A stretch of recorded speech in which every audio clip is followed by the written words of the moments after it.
And this is the party hat at the beginning. This big oversized leather bow. I asked the costume designers, I'm like, can I make it bigger?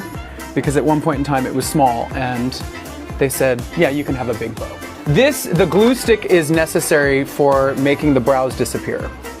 It's basically the drag style of getting rid of your eyebrows, and with this opening look, I've penciled in 1930s eyebrows to look nice and wild. So that's the hardest part, is the eyebrows. Got obviously a lot in terms of like keeping your voice ready. Oh yeah, I mean, I'm a full hypochondriac, I'm a singer, you know. This is kind of par for the course. We have like cough drops and energy emergency and tea and lozenges and nasal sprays, and it's basically like a CVS over here. So it's all comfort. It's just to make you feel safe.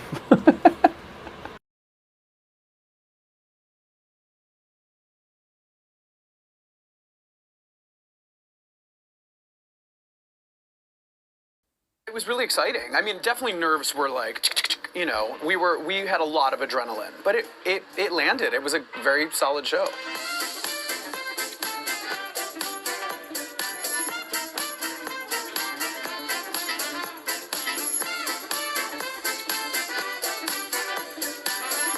You know, it just felt like it was time to do it.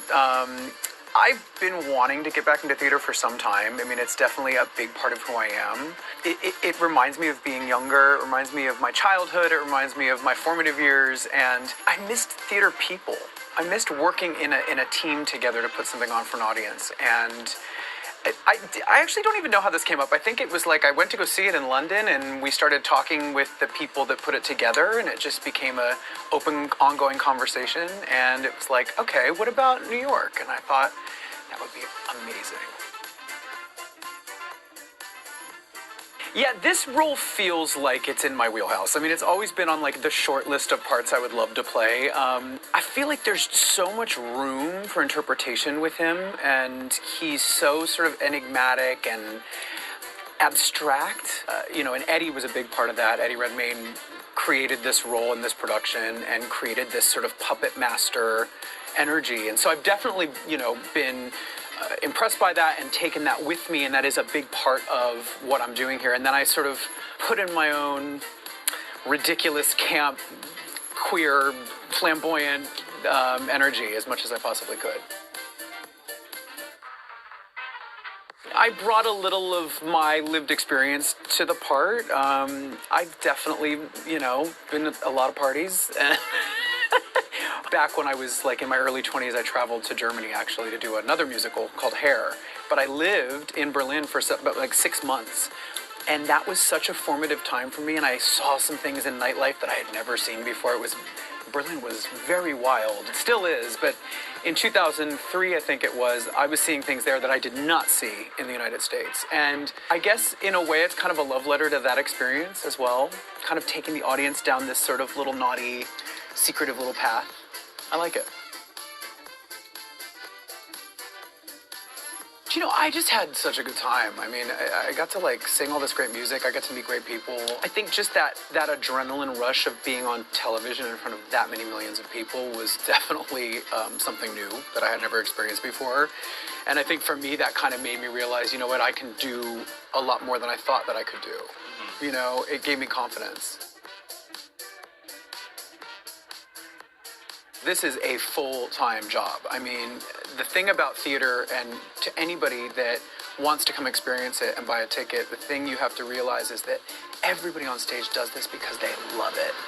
We're not doing it to get, you know, to get rich. We're not doing it because it's easy and just a fun old time.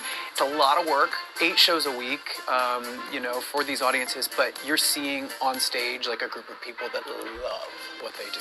But it is all-consuming. I mean, it is your life. So I have not gotten into the studio since I've started this. I'm gonna figure it out. I'm finding the groove. I've been in it for about a month now. I feel like I'm starting to get the routine of it. Still not totally down. I'm still like, you know, on my days off, I'm like, I can't get out of bed. I just want to sleep. But I'm enjoying it a lot. I have a couple things sort of like on the pot, like slowly, coming to a simmer. They're not at a boil yet, so I'll let you know. There's some things in the works. We're spicing the stew. I mean, there's paprika and cilantro and tarragon. I don't know. There's like all the spices are going in the stew, so we're trying to keep things interesting. My thing is that I always just love what's the next project. I love it. I just did The Voice in Australia, and I was on tour with Queen the year before that, and I like staying busy, and I like changing it up and keeping it interesting.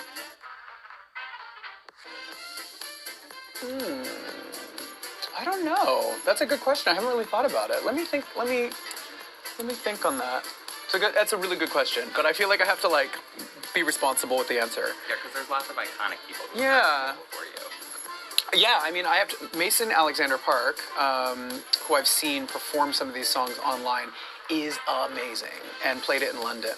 Did you watch the Schitt's Creek version of Cabaret? I did. Actually, Daniel Levy could play this part. He would be great.